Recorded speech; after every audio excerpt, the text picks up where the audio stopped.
अस्सलामुअलैकुम वरहमतुल्लाहि वबरकातुहू। दोस्तों, उम्मीद करता हूँ आप खैरियत से होंगे। मैं हूँ मोहम्मद मकसूद कासमी और आप देख रहे हैं बाग़ मदीना यूट्यूब चैनल। दोस्तों, आजकल सोशल मीडिया के ऊपर मौलाना अरशद मदनी साहब छाए हुए हैं। मौलाना अरशद मदनी साहब के बारे ही में बात की जा रही है, क्योंकि मौलाना अरशद मदनी साहब एक जगह मंदिर में पहुँच गए और वहाँ महाराज जी से मुलाकात की और बहुत सारी चीज़ें वहाँ पर मौलाना अरशद मदनी साहब ने कही है। तो ये कुछ बातें ऐसी हैं, मैं आप हज़रात को बतलाऊँगा, जिससे आप सुनेंगे तो आपको मुकम्मल तौर से पता चल जाएगा कि मौलाना को आखिर क्या ज़रूरत पेश आई, जो हज़रत को एक मंदिर में जाना पड़ा और एक पुजारी से जा कर के मुलाकात करनी पड़ी। तो आप हमारे साथ लास्ट तक इस वीडियो में बने रहें, इंशाअल्लाह आपको मुकम्मल तफसील दे दी जाएगी। और आपसे मैं गुजारिश करना चाहूँगा, अगर आप हमारे चैनल के ऊपर पहली बार आए हैं तो हमारे चैनल को बराए मेहरबानी सब्सक्राइब कर लीजिए और साथ साथ में वीडियो को शेयर कर दीजिए। चलिए दोस्तों, मैं आज की वीडियो को शुरू करता हूँ, तो आप लास्ट तक बने रहें। दारुल उलूम देवबंद के मौलाना अरशद मदनी साहब आज हरिद्वार पहुंच गए। हरिद्वार पहुंचकर मौलाना अरशद मदनी ने आचार्य स्वामी कैलाश नंद गिरी साहब से मुलाकात की। दक्षिण काली मंदिर में हुई मुलाकात में दोनों धार्मिक गुरुओं ने कई मामलों पर बातचीत की। इस दौरान कैलाश नंद गिरी ने मदनी साहब को भगवा शाल भी उड़ाई और साथ साथ में उनको एक टोपी भी पहनाई। मौलाना अरशद मदनी ने भी स्वामी कैलाश नंद गिरी को हिंदी में लिखा हुआ कुरान शरीफ भेंट किया है।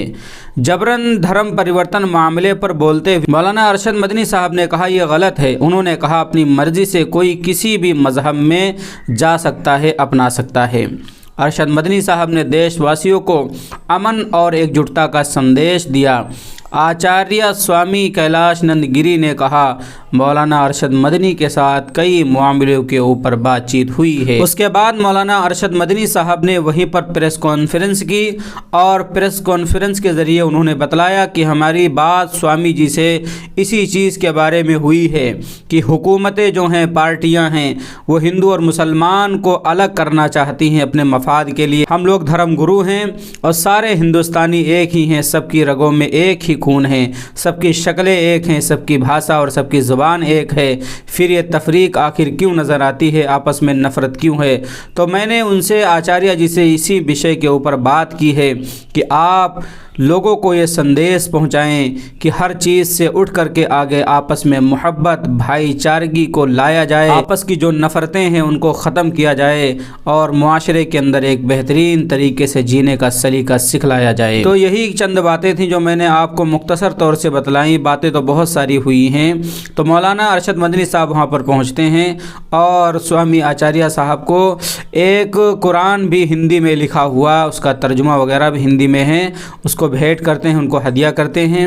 और बदले में स्वामी जी मौलाना अरशद मदनी साहब को एक भगवा शाल भी उड़ाते हैं, जिसे आप तस्वीर में लगातार देख रहे हैं, और एक टोपी भी उड़ाते हैं। खैर, मौलाना कहते हैं कि मेरा एक सपना था, मेरा एक ख्वाब था कि मैं यहाँ पर आऊँ, स्वामी जी से मुलाकात करूँ। तो आज मेरा ये सपना पूरा हुआ, मेरी आज ये ख्वाहिश पूरी हुई और मैं बड़ा खुश नसीब हूँ कि मैं यहाँ पर आया हूँ। तो दोस्तों, आपका इस खबर के मुतालिक क्या कहना है, हमें कमेंट करके ज़रूर बताएं। और पहली बार अगर हमारे चैनल को देखना सब्सक्राइब कर लें। अस्सलामु अलैकुम वरहमतुल्लाहि वबरकातुहू।